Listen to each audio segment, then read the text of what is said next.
Why are Ranveer Singh and Deepika Padukone losing big films and projects even after giving multiple hits in their career and being the top actors of Bollywood? So recently Deepika को कल की 2898 AD जैसे blockbuster movie के second part से निकाल दिया गया है। और जिन्होंने कल की मूवी देखा है उनको तो पता होगा कि दीपिका उस मूवी में एक बहुत ही प्रोमिनेंट रोल प्ले कर रही थी और सडनली दीपिका को रिप्लेस करने का डिसीजन प्रोड्यूसर्स ने ऐसे ही नहीं लिया होगा। सो रिसेंटली वैजयंती मूवीज जिनके अंडर कल की मूवी बन रही है उनके तरफ से 18 सितंबर को एक ट्वीट आया था जहां पर उन्होंने कहा है, This is to officially announce that Deepika Padukone will not be a part of the upcoming sequel of Kalki 2898 AD. After careful consideration, we have decided to part ways. Despite the long journey of making the first film, we were unable to find a partnership. And a film like Kalki deserves that commitment and much more.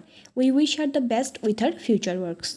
So clearly यहाँ पर दीपिका के काम को लेकर उनके unprofessionalism के ऊपर taunt मारते हुए स्पेसिफिकली बताया है कि ए फिल्म लाइक कल्कि deserves that commitment and much more. इसके पहले भी संदीप रेड्डी वांगा जिन्होंने कबीर सिंह एंड एनिमल जैसे मूवीज़ बनाए हैं उन्होंने दीपिका को उनके अपकमिंग स्पिरिट मूवी में तृप्ति डिमरी से रिप्लेस कर दिया था और वो भी इसीलिए क्योंकि दीपिका 8 आवर्स का शिफ्ट और प्रॉफिट्स में हिस्सा मांग रही थी।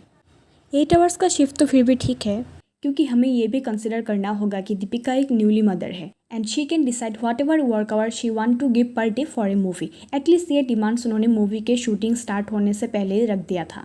बट प्रॉफिट्स में हिस्सा मांगना है अचानक से अपना प्राइस रेंज बढ़ा देना is a thing that producers will not accept easily because producers हर जगह पर बैलेंस करने के बाद ही एक प्राइस रेंज के अंदर उनको साइन करते हैं एंड एक बार फिल्म साइन करने के बाद you can suddenly increase your rate.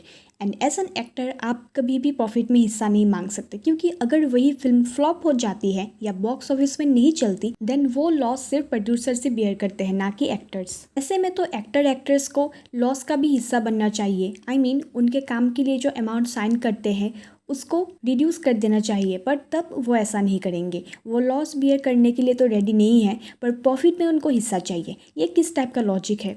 ऊपर से उनके manager, makeup artist, hair stylist, personal gym, personal trainer, personal chef, nutritionist, drivers के साथ 25 से 30 टीम मेंबर्स के लिए अलग से 5 से vanity vans and luxury 5 star hotels, इन सब का कॉस्ट प्रोड्यूसर्स को उठाना पड़ता है। ये सब कुछ अनरियलिस्टिक टेंट्रम्स है जो आजकल के एक्टर्स थ्रो करते हैं एंड ये बात खुद फिल्म मेकर संजय गुप्ता ने साइरस के पॉडकास्ट में रिवील किया है कि कैसे आजकल के एक्टर्स एक फिल्म करने के लिए अनरियलिस्टिक डिमांड्स रखते हैं और इसके ऊपर से अगर वो फिल्म बॉक्स ऑफिस पर अच्छा परफॉर्म करता है देन उनको प्रॉफिट में भी हिस्सा चाहिए।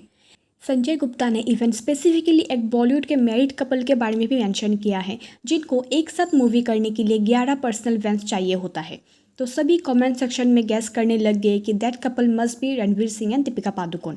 इसका रीज़न भी है क्योंकि संजय ने यहाँ पर जिस एक्टर के बारे में बोला है जिसका 6 वैनिटी वैन्स होता है जिसमें फर्स्ट वैन में वो विदाउट क्लोथ्स नंगे रहते हैं, देन दूसरे में मेकअप करते हैं, देन तीसरे में मीटिंग्स करते हैं, देन चौथे में उनका पर्सनल जिम रहता है, फिफ्थ वाले में उनका किचन रहता है एंड देन सिक्स्थ वाले में उनका स्टाफ्स रहते हैं। और ये सब रणवीर की तरफ इशारा कर रहे हैं। उसमें भी डाइटिशियन एंड बाबा Yeah, and then there is a sixth. Six van. ये 5 वैन का स्टाफ किधर बैठेगा? बाहर थोड़ी बैठेगा। सो कई साल पहले परिणीति चोपड़ा ने किल दिल मूवी के प्रमोशन के दौरान एक इंटरव्यू में बोला था कि शूट के बीच अगर परिणीति को रणवीर से मिलना हो देन वो रणवीर के वैन में प्रॉपर नॉक करके ही घुसती है। वो कहती है he never wears clothes in his vanity van. I think he doesn't like wearing his pants. Doing a sit down scene.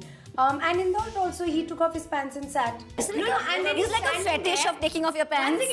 And then he's taken off his pants. He's standing there. We can see everything. Film के set पे कभी भी किसी के भी सामने अपना pants उतार देता है और कभी कभी किसी के भी साथ बिना पैंट्स के बैठ जाता है। परिणीति ने तो ये सब एक फ़नी वे में बोला था पर बाकी टीम मेंबर्स के लिए ये सब ऑफकोर्स फ़नी नहीं होगा एंड कई बार डिसरेस्पेक्टफुल भी हो जाता है। इससे पता चलता है कि संजय कहीं ना कहीं रणवीर सिंह के बारे में ही बात कर रहे थे।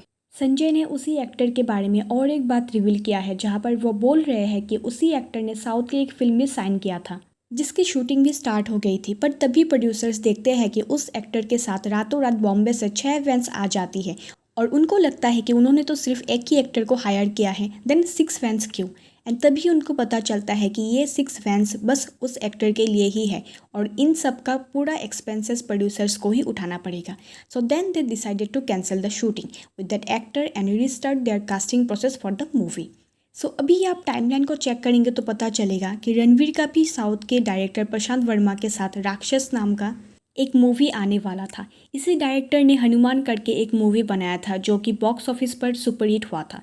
सो इन अप्रैल 2024 रणवीर हैदराबाद पहुंचते हैं उसी फिल्म की शूटिंग के लिए। देन अर्ली मई 2024 में रणवीर 3 दिन का शूट करके वापस बॉम्बे आ गए थे। फिर 21 मई को खबर आता है कि रणवीर को मूवी से निकाल दिया गया है और अभी डायरेक्टर प्रशांत वर्मा राक्षस मूवी के लिए रीकास्टिंग स्टार्ट करेंगे। सो इन सब को देखकर पता चल जाता है कि संजय गुप्ता रणवीर के बारे में ही बात कर रहे थे जिनको साउथ के एक मूवी से रिप्लेस कर दिया गया था। तभी संजय ने बोला कि यही मैरिड कपल जब एक साथ कहीं पर शूट करते हैं देन उनके साथ 11 वैन्स आते हैं and this is too much because एक प्रोड्यूसर जब एक एक्टर को साइन करते हैं तो वहाँ ऑलरेडी उस एक्टर का खाने से लेकर रहने तक का पूरा खर्चा उठाते हैं।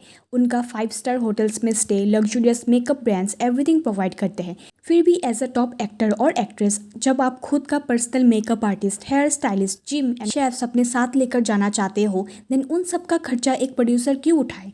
आज के टाइम पे बॉलीवुड के one of the top and oldest actor mister Amitabh Bachchan भी ऐसा नहीं करते। वो अपना हर एक स्टाफ का पैसा खुद बेयर करते हैं क्योंकि उनको भी पता है कि प्रोड्यूसर एक फिल्म और शूटिंग के लिए उनको साइन अप करते हैं ना कि उनके पर्सनल स्टाफ्स को। यही बात दीपिका और रणवीर जैसे बॉलीवुड के so called top actors and आजकल के नेपो किड्स को समझ नहीं आती। इन्हीं सब वजह से एक टाइम पर हिट मूवीज़ देने के बावजूद आजकल दीपिका और रणवीर को फिल्मों से निकाला जा रहा है और या तो रिप्लेस किया जा रहा है। अभी यहाँ पर हम अगर दीपिका के बारे में कहें तो बात अगर उनके सिर्फ 8 आवर शिफ्ट को लेकर होती तो कल की जैसे इतने बड़े प्रोजेक्ट से जिसका पार्ट 1 पर दीपिका का ऑलरेडी एक इम्पॉर्टेंट रोल था और अभी उसका सेकेंड पार्ट आने वाला है, वहाँ से प्रोड्यूसर्स भी दीपिका को सडनली रिप्लेस करने का रिस्क नहीं लेते। So these are some of the reasons why Ranveer और दीपिका को इनसेन एंड अनरीजनेबल डिमांड्स के चलते अपकमिंग मूवीज से हाथ धोना पड़ रहा है। सो आज के लिए बस इतना ही था। आपको ये वीडियो देखकर कैसा लगा प्लीज़ कॉमेंट कीजिएगा। Thank you, bye bye.